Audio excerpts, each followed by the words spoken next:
That's why. You know, I had some observations here, and I'm going to run them down here with our friend Philly.500. And before we go to him, I'll say this to you. You know, on his show, I like his show. I'll tell you why. Because he kind of tells you also, too, a little bit what he sees, unlike some of the radio shows that we have in Philly or somewhere around the country. And this is one of the reasons we get him on, too, because he and I go back and forth. He's got some difference of opinions, but last night, again, a super sloppy game. But you're going to get that with 2s and 3s and a shitty team. Like I said, the Patriots couldn't beat the Boston College Owls, but nevertheless, they played their one defense versus the second team Eagle offensive line.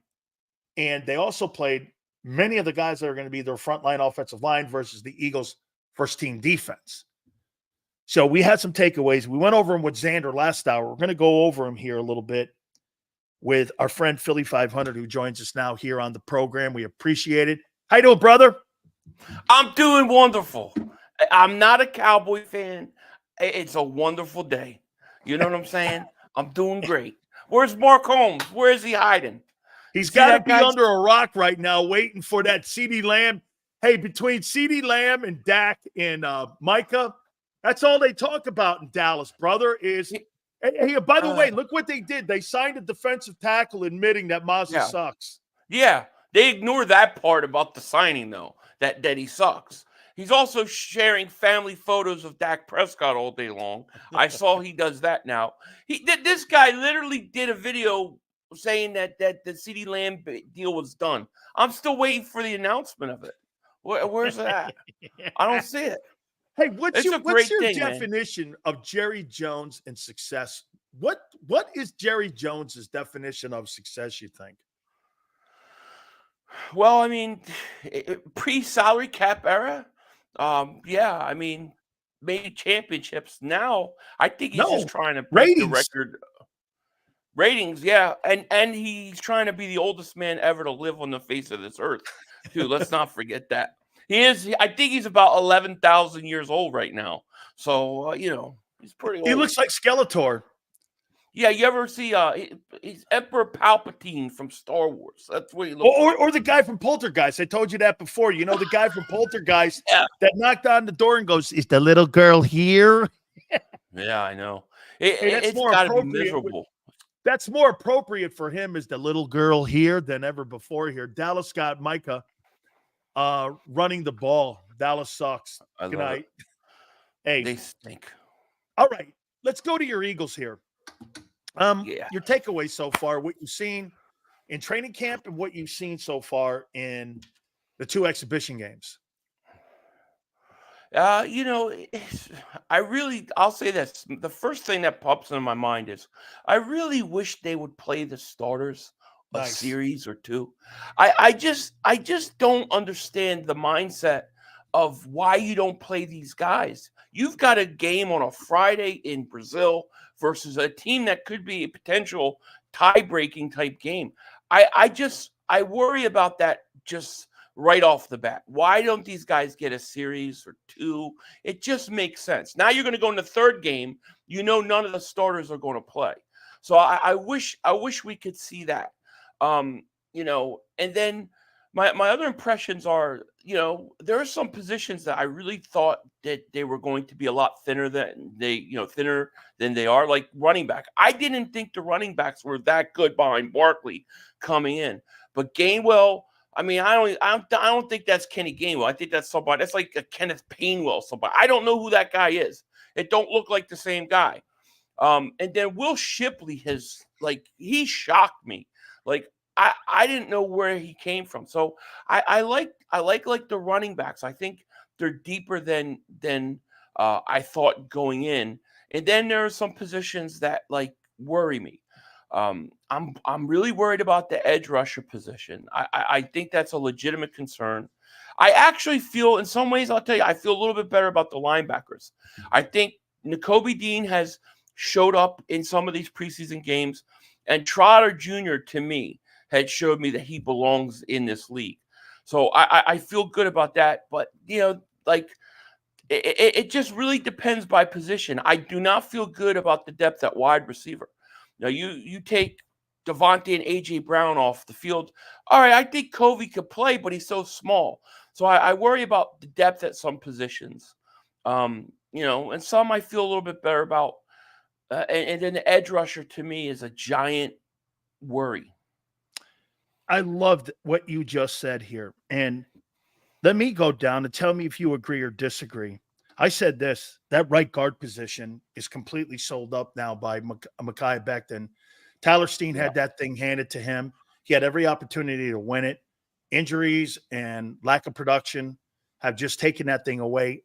Quite frankly, he won that job basically by the war of attrition and also by just because the guy wasn't able to play in there. You see the same way that he's won that job without question. Yeah, and it's going to be interesting to see because I think with Stoutland, this guy could end up being really, really good. So are you going to be able to keep him? Are you going to sign him? Is he going to want to sign with you?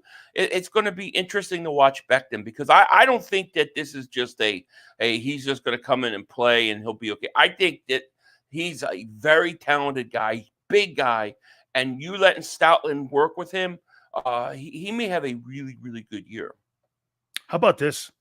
6'8", 365 Mulata, 6'6", 332 Dickerson, 6'3", 303 Cam, 6'7", 363 Becton, 6'6", 325 Lane. These are the biggest fucking offensive linemen I've ever seen in my life, dude. I mean, you're going to need one of them Harrier airplanes to carry these guys from city to city because that's some big ass weight right there, man. It is. And you think Barkley ain't glad? I mean, he's gonna have holes. He ain't gonna know what to do with it. He's never seen holes like this that he's gonna be running through. I think the offensive line is pretty good. I thought Keegan was really good last night. Now I've only watched the game. No, two games. Hey, he's had a really great camp, dude. He has. I started to rewatch last night's game, but I fell asleep with like 13 minutes left in the first quarter. So it tells you how exciting that game was last night. Because, No, but wait, I got to tell you. You made a comment about Becton being – if Becton plays 17 games, brother, he's going to be one of the hottest commodities for teams to want to sign and move him back to left tackle. And he's going to get market value of $20 million a year. Eagles aren't paying that. I think that guy, Trevor Keegan, is going to be slotted as your right guard next year at that position. Yeah. I think he's played well, man. He's had a really good camp. That was one of my favorite draft picks that they had in April.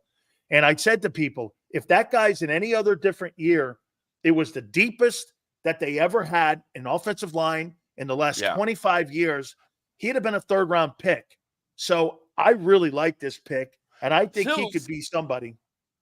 I got to tell you, I think that if Becton's good at right guard and he fits, I think they're going to try to sign him before the season ends. I don't think they're ever going to wait. That means you give $25 million to Mulata, 20 to Landon, another 20 to now again, what the Eagles do that's different compared to other teams.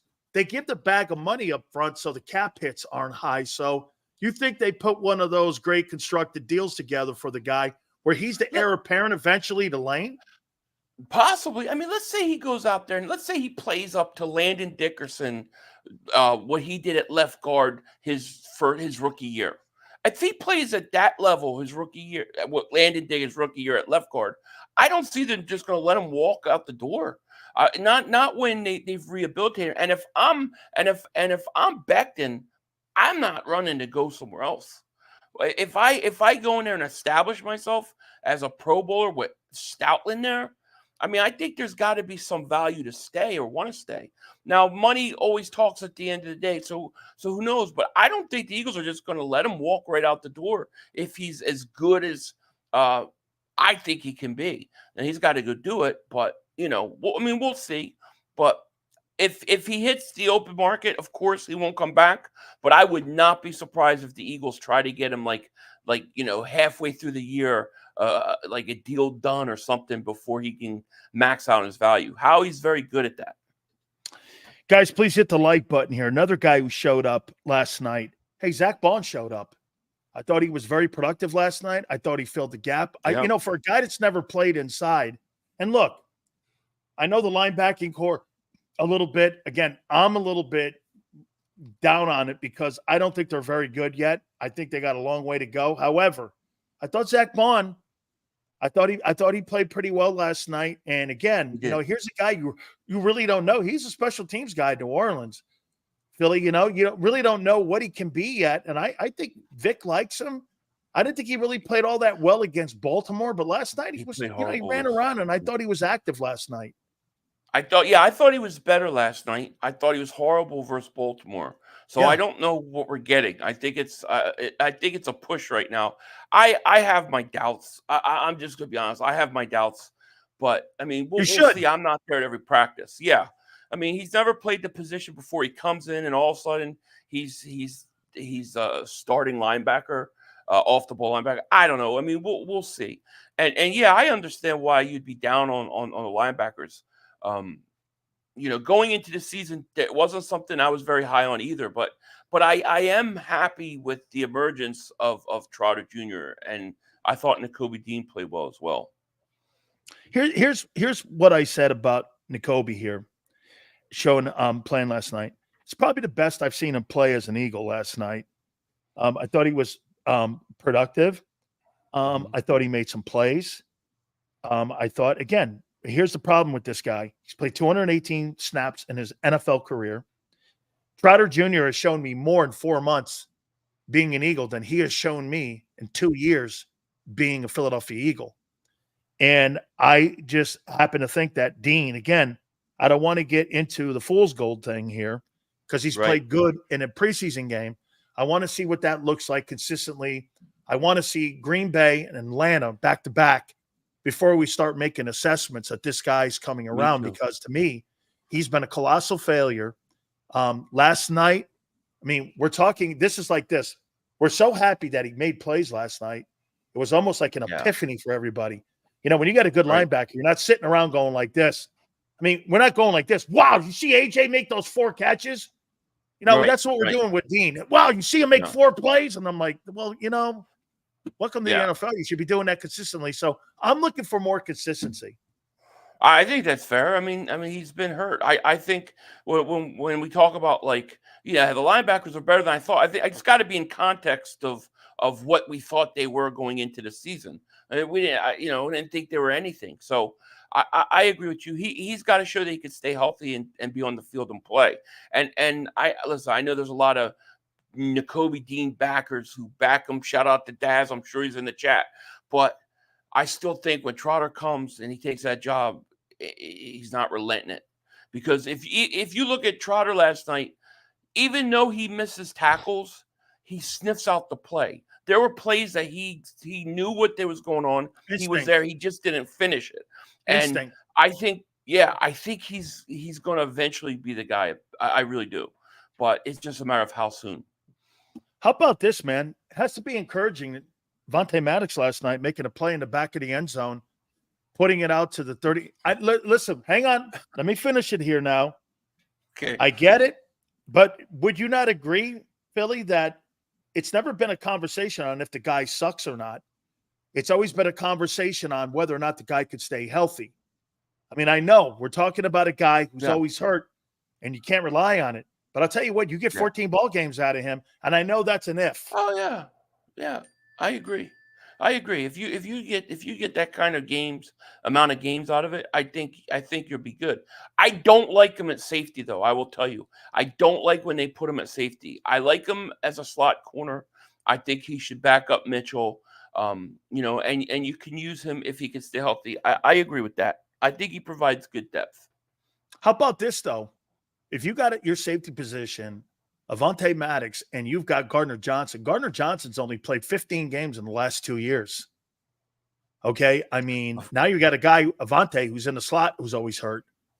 To me, once again, I mean, you're really rolling the dice at that safety position where you're looking at guys either with youth or no experience at all, or you're looking at that stupid Bradbury thing.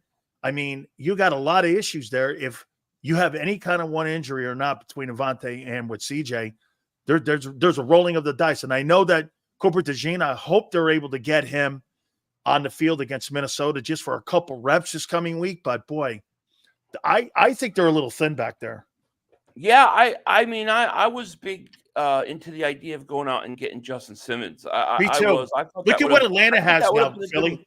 with Philly, him. look And what yeah, I Atlanta mean, has. They got Jesse Bates and they got him now. I know. It's just That's too pretty bad they good, got man. Kirk Cousins because at the end of the day, it ain't going to matter. You have Kirk Cousins. But I agree with you. They do have good safeties. I really love C.J. Gardner-Johnson. Now, yeah, he was hurt last year and he's been hurt now. They say it's not serious. I mean, we'll find out. But I think C.J. Gardner-Johnson is actually an ascending safety because people forget he's only played the position for 3 years. And in the 2 year, this will be his 3rd year at safety. And in the 2 years when he's on the field, he is a ball hawk. Even if you look at Detroit when he came in for the playoffs, he was very, very effective. So he's just got to stay healthy, and he's really good. Now, Reed Blankenship's another guy, hasn't stayed healthy. So he's got to stay healthy. I think the thing that you've got to do here is I think you got to put Cooper DeJean in at safety and give him reps, Stills. I think that's the thing we have to do right now because you didn't sign a safety like, Simmons. So why not go out and why not put DeJean as a backup safety behind Reed and start getting him reps? Absolutely. You passed on Xavier McKinney, then you passed on Justin Simmons, and you landed in the draft. So DeJean has to play, and I think this is one of the reasons why Quinyon Mitchell's also playing nickel in the slot is because they're trying to cover that position. That's such an interesting move. I thought that was such an interesting move. They're trying to get him on the field. Yeah, and I like that, but in the long term, he's got to go outside. Am I crazy? I want him outside long term. But in the short term, yeah, you want to get him on the field. I'm okay with it. But it really pushes DeJean to safety because otherwise he's buried on the depth chart. I think they thought that DeJean would play in that slot and eventually and probably beat out Avonte Maddox before the season started, like Mitchell has already done. So I think the play right now is put DeJean at safety, give him reps there, and start him off there. And I think that'll provide some depth. We will get Sidney Brown later on in the year, but he's come back from torn ACL. That injury takes a full year before you're effective. So I look at him as 2 years away from returning. You got a couple more in you, man? Yeah, I got all day. Let's go. All right, how about this? Let's light up the scars. Tanner McKee will never win the second position at backup quarterback. You know why? Well, that's because they don't want him to. Yeah, that's right. I have a couple.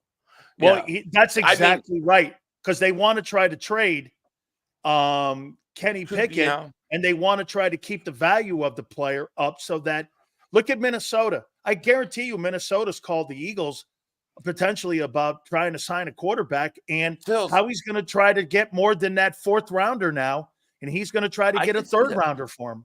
He better get a 3rd. Did he give up a 3rd rounder for him? Well, I forget. You know what? That's debating right now. I thought it was a 4th. I think we looked at it. It was a 4th. But listen, if you demote him, Billy, if you demote him, you're automatically doing this. You might as well wipe out 2 additional rounds there. You're going to get a 6th rounder for him, even though, watch this, Tanner's outplayed him. Tanner outplayed Marcus Mariota last year. He did. However, Tanner's a player. That doesn't really play. That has no bearing that they gave up draft equity for him and are trying to move him. Look what they do, too. You pay so much money for average quarterbacks in the game. You pay exceptional money for average quarterbacks. You know someone's going to panic and give Howie a 3rd for Pickett when there's a catastrophe someplace like in New York if Rodgers goes down again. You know that. I get it. I totally get it. But there's only one problem. What if Kenny Pickett, as you call him, is so bad that nobody wants to trade for him? Like, I watch him and I go, I wouldn't give you a 7th round pick for him. I wouldn't give you a Dorito, a bag of chips for him, a donut. He stinks. He can't throw over 4 yards. Literally can't throw over 4. McKee comes in and it's like you gave a 4th rounder up for him. You can tell when McKee throws the ball, the way the ball comes out, he's a better quarterback. I mean, if you're judging it just based upon gameplay and what I've seen through preseason, it's not even close. McKee should be your second quarterback. But Pickett's, I mean, I just hope that if they're trying to do what you're saying, that I mean, he was like 11 of 13 last night. I don't know how the hell he was 11 of 13. He was horrible. He was Can he horrible. flick it? 11 of 13 He last night. stinks. 11 of 13, baby. Woo! Boy, He that looks looks like good a on a deer in stat headlights. sheet when I'm trying to make a trade. I mean, dude, you know, like 20 of his yards came on like a 1-yard dump to Shipley, who made a move and I ran for saw that. 19 yards. I mean, it's like I thought he was so bad that I don't know if that's the plan. I don't know if it's helping. You know what I mean? Hold on. Like Bradbury's safety. Like I don't know if you're helping his value when he looks, because if you watch the game, he does not look like worth a 3rd-round pick. I'm just saying. You started Nate Sudfeld over Hurts before. You're gonna have I know. Pickett on your roster. I know. Well, they definitely want it that way. That's the truth. Absolutely here. How about this one? Haas. I'm sorry, man. Nolan Smith is average. I just don't see it, man. I mean, holy shit. It's gonna be Sweat and Huff as your edge guys, man. And man, Nolan Smith, that guy looks lost out there on that field. He just does not look. Does that look like the 30th pick in the draft to you? No. He looks like he needs a lot of reps. I mean, you know, I'll say this for him. He's fast. His closing speed when he gets the straight line to the There quarterback. you go, Philly. Right? But he has a lot of work to do. I'm just trying to be positive here. But I mean, you know, I need to see more from like I said, that's why it's one of my biggest concerns is this edge rusher position, because I mean, he might be good down the road, but he's got to play. He's got to develop. He's not ready yet. I can tell you that. And I will say this: I don't know what to think about Bryce Huff. I don't have an opinion either way. Let me tell you what I saw last night of him. Okay, this is what I saw last night. There were some plays in the 10 plays that he played. Okay, but if you go back and watch the film, I watched the game twice. You fell asleep during the game that you were going to watch twice. I watched the second time at 13-13. Do me a favor and text me later. But this is what I saw. He took himself out of a couple of the plays. He looks like he really doesn't know what he's doing out there in the technique and in the scheme. He's got athleticism. You see it, and you see what the Eagles see in his athleticism. But at the end of the day, I mean, it just looks like he's really overthinking everything. And that you got to see, he's being thrust into a position where he's never played and being asked to be an every down guy. He's got to play the run. Nick was even asked after the game last night. He goes, it's a work in progress. Huss, you spent $51 million on the guy.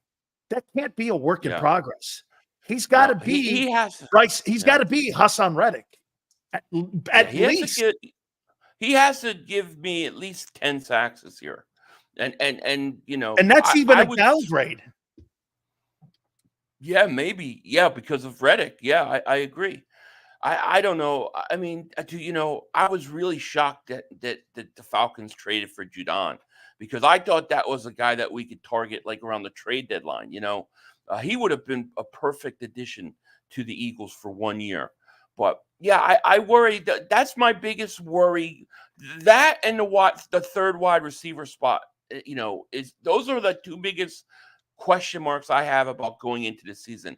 I don't know how it's going to look. You know, I believe that the interior of that defensive line is going to be really good, and I think they're going to mask a lot of things. But who's going to step up on the edge? That's going to be the question.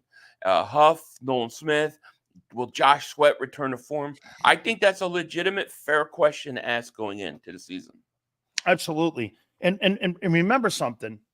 I want people to stop saying that Bryce Huff's a great pass rusher, because he's not. He had a really good year with 10 sacks. You know, the rest of those years have been marginal to below average at best. Okay. I mean, a great pass rusher is a guy who has that double-digit sacks the entire time of his career. You know, only Reddick and Myles Garrett are the only players in the league with double-digit sacks the last 4 years in a row. I mean, you gave up a guy who's in the room with Myles Garrett. Okay, that's a great pass rusher. Okay, now he's limited Also, but at least one thing Reddick gave you was elite pass rushing skills. Yeah, Okay? especially in the fourth quarter when you have a lead, you're up 4, It's and on you the need him to quarterback. close the game out. I, yeah, Absolutely. that's the trade. I mean, listen, I'll go get Reddick back if it was up to me. Would you You give know, the like third round back? Would you call up the Jets and go, I, here's your third back? I'll give him a no. I'll take him for a fifth. Yeah, you know, I gotta win. Oh, I think you still want to I, win the deal, huh? All right. I want to win. Well, yeah, it's Howie Roseman. If he did that, it would be unprecedented, right? That, like, dude, Howie would establish him as himself as the king to trade Reddick and then get him back and come away with a third round pick. That would be How genius. about this? It wouldn't happen. You know the Atlanta Falcons traded for Matthew Judon. They don't have a deal on the table with him yet. I saw that. I don't understand why these teams. Him and trade for these Reddick guys. don't have a deal in New York. Judon doesn't have a deal in Atlanta. Now the thing with Judon though is he was at camp for New England, so he showed up. I assume he's going to show up in Atlanta, right? Yeah. But That's what he said he's going to do. But Reddick, I mean, Reddick told them, "I'm not showing up without a deal." I mean, I think I can't believe the Jets would pull that trade, knowing that. I think it's crazy. Couple last ones here. I thought the O-line got pushed around a little bit last night, especially by the now again, that was you got to remember something about the Patriots. The Patriots were 8th in the NFL in defense last year, so their unit is pretty good. You know, we talk about Matthew Judon. He only played 4 games last year, and they were 8th. Yeah. So that guy, Keon White, looks like he's somebody in the room because he had some good pressure last night. The kid they got from Georgia Tech the year prior to that. So, I mean, are you concerned about the depth level of the O-line? Because, boy, they didn't look very good last night. No, I don't think they did, besides maybe Keegan. But Yes. no, I'm not worried about it. I trust Stoutland with my offensive line. And it was like that was like third string guys too. No, I'm not worried about the offensive line. I did think they got manhandled. I do, but the one guy I trust is Stoutland. If Stoutland says I need this, I just say do it, and I don't worry about it. And so I think they'll be fine. There were some guys that looked really bad, though. I'm not gonna lie. But I think overall, I think they'll be fine. 2 more for you here. Nick Fraudiani. I got to say, Nick Fraudiani last night. I mean, dude, you know, I've got a new way of getting his words. When he does an answer to a press conference, I told Xander this, take the first 10 seconds and the last 10 seconds and the 2.5 minutes of bullshit in the middle, just take it out because it means nothing. Because this is what he's actually saying to you. How do you think he's handled himself so far during the training camp here? By the way, too, Jason Kelce came out. Obviously, the Eagles wanted it out that he basically said it was the coordinators a year ago without mentioning Nick Fraudiani in any way, shape, or form on what the meltdown was in 23. Just your take on him and what he is going to bring. What does he bring to the team this year? Coffee? Cannolis? Coffee and cannolis? I mean, I guess he'll be a good manager. Are you concerned about him? Be a go-between? Yeah, of course. He might be the biggest concern. Yeah, I think that if he stays out of the way of the coordinators, I think we'll be fine. If he starts interjecting himself, I think it'll be a problem. To me, it's been really quiet with him. He's an afterthought. When they run a play on offense, I think about Kellen Moore and what's going on with Kellen Moore and Jalen Hurts and those guys. When it's a defense, I think of Fangio. I don't think about Nick at all. He's just kind of there, and I expect that that's the way it's going to be. You know, and for the better. I mean, you know, I'm sure there are things that he does really good. Just don't get involved in the offense. That's all. Just stay out of the plan. Probably makes a good pancake, or he probably makes a decent sauce. That's all. Maybe he rolls good meatballs up. You know what I'm saying? Hey, maybe he rolls good gabardines. I don't know, dog. Because I don't know. But what did he do? I mean, I don't know what he did last night. I had the New England broadcast. They don't even show you the sideline of the Eagles. So I have no idea what he did or didn't do. Hey, you should have seen it last night. Xander was telling me that the local broadcast had to break in because social media was blowing up. Get rid of that Pickett guy. He fucking sucks. Tanner McKee, he's the guy. And so they went down to the sideline guy, Dave, and he goes, Tanner McKee, he's not the number 2 guy. It'll be Kenny Pickett. Kenny Pickett. And that hey, tells I can you, guarantee you, Bob Lang and everybody's like, you got to get the word out because I guess they you have to. Oh, they definitely did that. And that tells you that they're trying to build up his equity. That's exactly what it is. If they felt the need to do that, when you can see just watching how bad Pickett looked, then definitely that's hilarious. See, I wish we would have had their broadcast because Dave Spadaro was on the sideline and they went, Kenny Pickett is not. He's not the number 3. By the way, even Nick came out and went, Kenny Pickett's my number 2, and Tyler McKee is my number 3. You know, McKee's more of a future guy.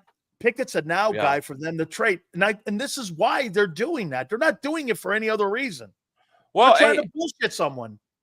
Let them work. If the Eagles need to help, all they have to do is call me. I'll be like, look how good he looks. Look at Pickett. Whatever we could do to up the trade value and get rid of him, I'll help them.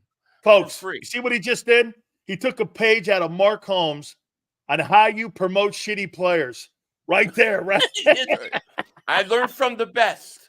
I learned, Mark's guy, he's posting portfolios of Dak Prescott's family photos now. It's really, it's sickening what he's doing. The guy's sitting on Santa's lap. He's got Dak and his girlfriend or wife and baby. And I mean, like, I don't know. He's losing his mind. He ain't going to make it through the year. I'm telling you. Fan. I would too if I was a Cowboy fan. I mean, what are you rooting for? I'm telling Philly, if they don't get CD signed and they don't get some sort of stability at running back, they're going to win 5 games, man. You know what? I don't know where where are they talented? In their O-line? They're kind of. Their quarterback? Kind of. Their receivers without feeding? Good. No. Their tight end's decent. They had to go and make a trade for a D tackle because their pick sucked. That's what they're all ignoring. Yeah, they're ignoring that part. You know what I've been doing? I've been trying to hammer that point. When you made that deal for that DT for the Giants, it's in division. It's in the division too. They made the deal. I know. Okay, and I don't trust anybody. Anybody the Giants are willing to trade or cut, I don't trust the Giants. So I think where Dallas is really going to be hurt this year is they got no run game. Like there is no threat of a run game. Even Pollard provides a little bit of respect. I don't think anybody's going to respect Zeke and that run game. So I think they're going to come off really one-dimensional. And I think in the fourth quarter they're going to have some problems when they're up. Maybe they're winning a game. They're going to lose some games late because I don't think they've got a run game. And I think it's going to hurt them. Absolutely. When you got Ricky Ricardo and Zeke Elliott running the ball, right, you're not going nowhere, buddy. Hey, tell people where they can find you, Big Fish. Just type in Philly.500 and I'll come up. You'll see my beautiful Denzel Washington looking face. Yeah. Brother, I appreciate it. Have a great weekend. Thank you, man. You got it. That is our friend Philly.500. Absolutely sensational stuff. Guys, where are we in the likes, man? You guys have absolutely been sensational. You guys have been great this week, man. I want to thank you guys a lot, man. Where are we on that like list as we get into the final hour here? By the way, the legendary Philly Godfather will join us at 5:30. We're looking to try to get to 400 likes by the end of the program. That was absolutely awesome. You guys are great. We're going to reset here in a little bit. By the way, I'm going to give you my starting 22. We're at 350. Guys, we're 50 away from 400. That's insanity. Guys, you really killed it today, man. We got a final hour of the program, okay? Final hour of the program. We so appreciate it. You guys have been great. By the way, want to do this here. I want to thank all the folks over at BetUS. Guys have been absolutely sensational. Guys, if you're looking for a brand new book for this coming football season, BetUS is your place. And with our relationship now with JAKIB, I can't thank the folks at BetUS enough to have this great relationship with us. 125% bonus on your first 3 deposits of up to $2,000 makes it happen for you, just like that. Also, you can have 200% of a bonus in deposits right there with crypto. Incredible. Go to betus.com.pa. That's betus.com.pa. Home of Michael Vick, fastest payouts in the business, 24/7, personalized service, 365 days of the year. Live wagering on all major ball games here. And by the way, if you want your own private and personal account executive, you go ask them and they'll hook you up right there with your own executive. That's betus.com.pa. That's betus.com.pa. And do me a favor, tell them Big Sil sent you. Michael Vick at betus.com. Catch an incredible 125% sign-up bonus on your first 3 deposits, plus 10% gambler's insurance. BetUS, my online sportsbook and casino.